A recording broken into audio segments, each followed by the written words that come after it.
राधे राधे। वापस आए बहुत ही प्यारी कहानी के साथ। एक बार की बात है, एक बहुत गरीब आदमी होता है और वो आदमी इतना गरीब था कि अपनी गरीबी से बहुत बहुत बहुत ज़्यादा परेशान था। एक बार किसी बहुत अच्छे संत के पास वो आता है और संत से हाथ जोड़ के प्रार्थना करता है, प्रभु कैसे भी करके मुझे इस गरीबी से बाहर निकाल दीजिए। मैं इस गरीबी से बहुत बहुत बहुत परेशान हूँ और अब मैं और नहीं झेल सकता। मुझे इस गरीबी से मुक्ति दे दीजिए। ऐसा कोई उपाय बताइए कि मैं गरीब ना रहूं। संत को उस पर दया आ जाती है। बहुत पहुँचे हुए संत थे। उन्होंने इस गरीब को एक पारसमणि दे दिया। पारसमणि तो आपने सुना ही होगा, जो किसी भी चीज को सोने में बना सकता है।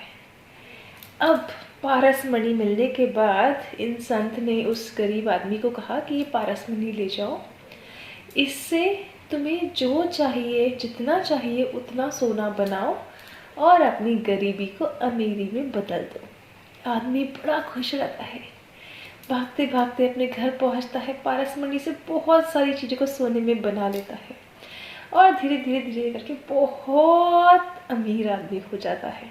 अब वो अमीर हो गया, पर क्या अमीर आदमी के भी जीवन में शांति होती है?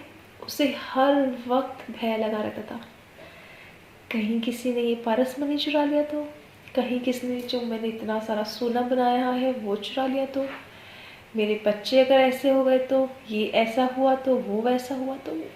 लगातार टेंशन में ही लगा रहता।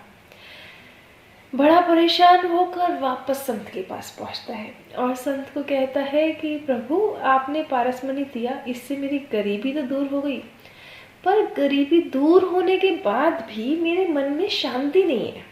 तो ऐसा कोई उपाय करिए कि मेरे मन में शांति आ जाए, क्योंकि मुझे हर वक्त डर लगा रहता है कि ये पारसमणि कोई चुरा के ले जाएगा, मेरे धन को कोई चुरा के ले जाएगा और हजार तरह की टेंशन। मेरा जीवन शांतिपूर्वक तो व्यतीत ही नहीं हो पा रहा है।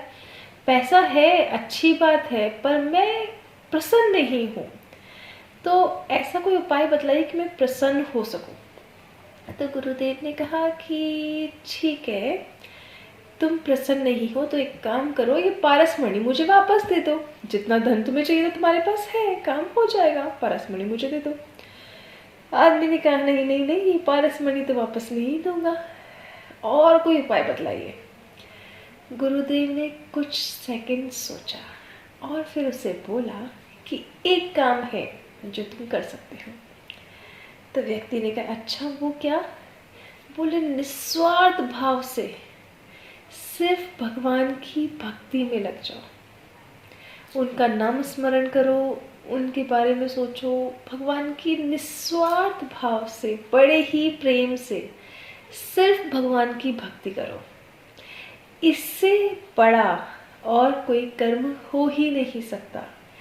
अगर भगवान की भक्ति करते हो ना, तो चाहे तुम अमीर हो, चाहे गरीब हो, चाहे किसी भी परेशानी में हो, कुछ भी हो, तुम्हें कभी कोई तकलीफ नहीं होगी। उस व्यक्ति ने यही किया, निस्वार्थ भाव से भगवान की भक्ति में लीन हो गया और फिर तो उसके सच में वारे न्यारे ही हो गए, क्योंकि अब उसने अपना मन भगवान में लगा लिया था। वो बहुत प्रसन्नता से अपने सारे कार्य करने लगा और किसी से भी डरने की अब उसे कोई आवश्यकता नहीं थी, क्योंकि भगवान हमेशा उसके साथ थे। इसीलिए आप भी हमेशा भगवान का नाम जप करते रहिए और अच्छे अच्छे कर्म करते रहिए और प्यार से बोलिए राधे राधे।